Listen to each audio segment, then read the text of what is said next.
When billions of consumers worldwide brew their daily cups of tea, they are participating in one of the most quintessential products of globalization, stretching across thousands of years that has shaped numerous political, cultural, and economic aspects of the world. Tea is a 6,000-year-old practice and currently a $44.3 billion beverage market that outpaces the world's consumption of alcohol, coffee, carbonated drinks, and juices.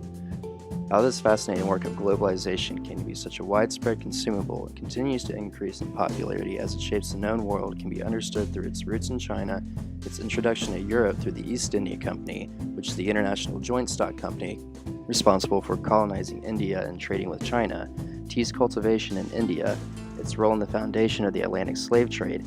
Through this historical perspective, a discussion concerning the present relevance that the globalized tea industry can follow. The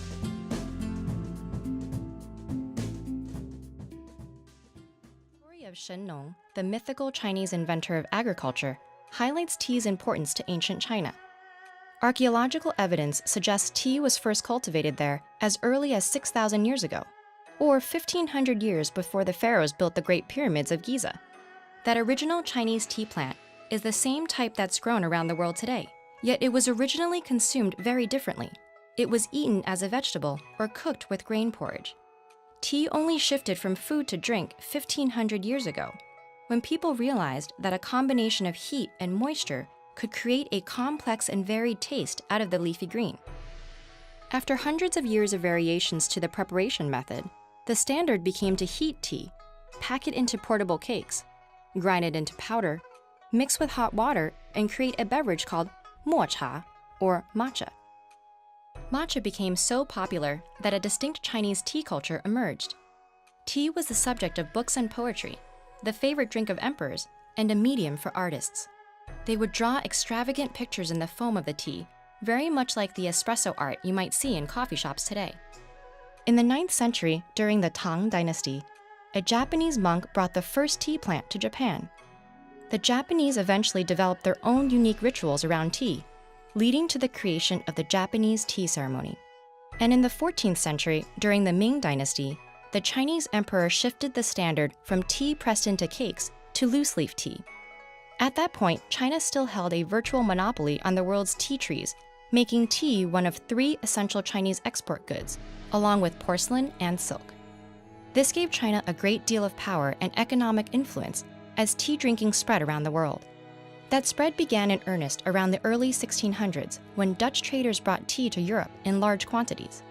Many credit Queen Catherine of Braganza, a Portuguese noblewoman, for making tea popular with the English aristocracy when she married King Charles II in 1661.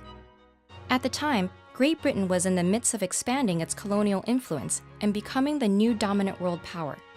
And as Great Britain grew, interest in tea spread around the world. By 1700, tea in Europe sold for 10 times the price of coffee, and the plant was still only grown in China. The tea trade was so lucrative that the world's fastest sailboat, the clipper ship, was born out of intense competition between Western trading companies. All were racing to bring their tea back to Europe first to maximize their profits. At first, Britain paid for all this Chinese tea with silver.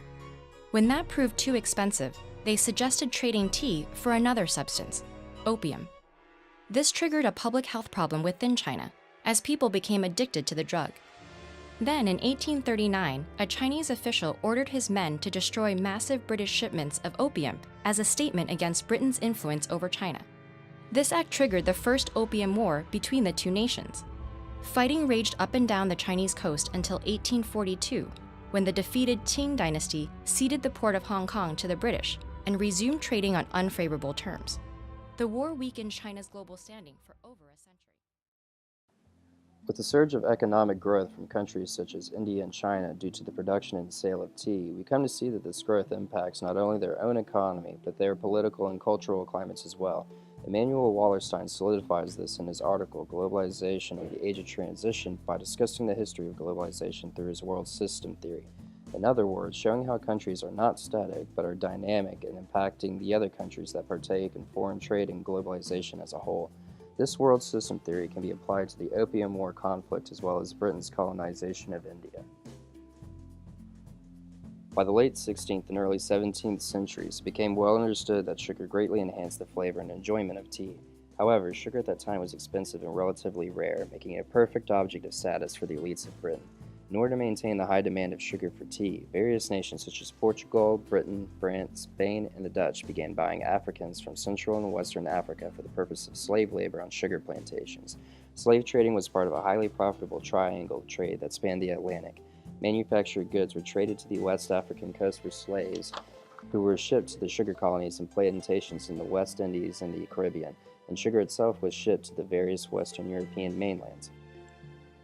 This massive shift in human labor in order to satisfy the demand of the complementary goods of sugar and tea reflects the concept of the ethnoscape as defined by Arjun Appadurai in his article Disjuncture and Difference, the Global Cultural Economy. In order to increase the globalization of tea, this landscape of Africans were forced to relocate in order to provide the necessary physical labor. One of the most well-known documented incidents of anti-globalist behavior lies in the famed Boston Tea Party incident, in which American colonists threw hundreds of pounds of tea into the Boston harbor as an act of defiance against Great Britain and the largest multinational corporation at the time, the East India Company. The Boston Tea Party protest was ignited due to a 1773 tax law that was passed in London. The law at face value was an increase in the taxes on tea paid by American colonists.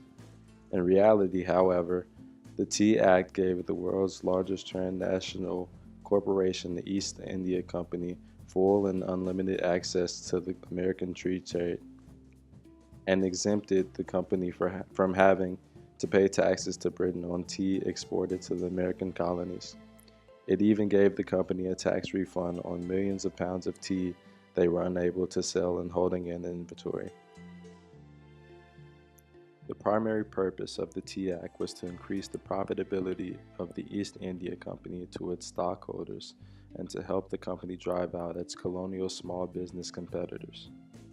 Because the company no longer had to pay high taxes to England and held a monopoly on the tea it sold in the American colonies, it was able to lower its tea prices to undercut those of the local importers and the mom-and-pop tea merchants and tea houses in America.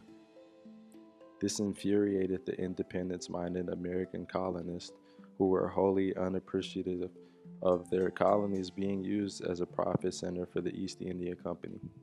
They resented their small businesses still having to pay the higher taxes without having any say or vote in the matter. As an act of defiance against this egregious globalization law, the Sons of Liberty organization destroyed an entire shipment of tea sent by the East India Company by throwing crates of it into the Boston harbor. This protest against globalistic behavior would become one of the most significant events leading up to the American Revolution and the true independence of the United States of America. With these historical globalization events and trends in place, a current view on the massive tea industry can be discussed. In particular, the West Bengal tea protest, the current state of corporate tea manufacturing, and specific cultural traditions on consuming tea will be reviewed. One major problem with globalization that still surfaces today is the demand for fair wages among workers, especially in the tea industry. In early June 2017, North and West Bengal tea workers under trade union leadership began a two-day industrial strike, demanding minimum wages, reinforcement of entitlement for tea workers, and distribution of land holding amongst workers. As many as 90% of tea workers joined the strike, which led to a loss of $1.6 million for companies that produce the Darjeeling tea. Emanuel Wallerstein realized that long-term rise in real wage levels, cost of materials for production, and taxation led to constraints on profits for globalized companies. For this reason, the increasingly globalized world system has re-entered into a period of chaotic behaviors as international companies push for increased profit and workers respond with mass protest and physical violence over their economic and cultural rights. This perpetual fight can be seen historically in the formation of the Atlantic slave trade and the fight against taxation with the Boston Tea Party, and in today's world with the West Bengal tea protest. Today, the top producing companies are Unilever, Tata, and the associated British Foods, which own the tea brands Lipton, Tetley, and Twinings, for the combined profit of about $7.2 billion. These companies, their employees, and their assets are the result of the globalization process that spans thousands of years and that has shaped in numerous political, cultural, and economical aspects of the world. The future of tea will optimistically attain higher employment and better economic opportunities for all parties involved.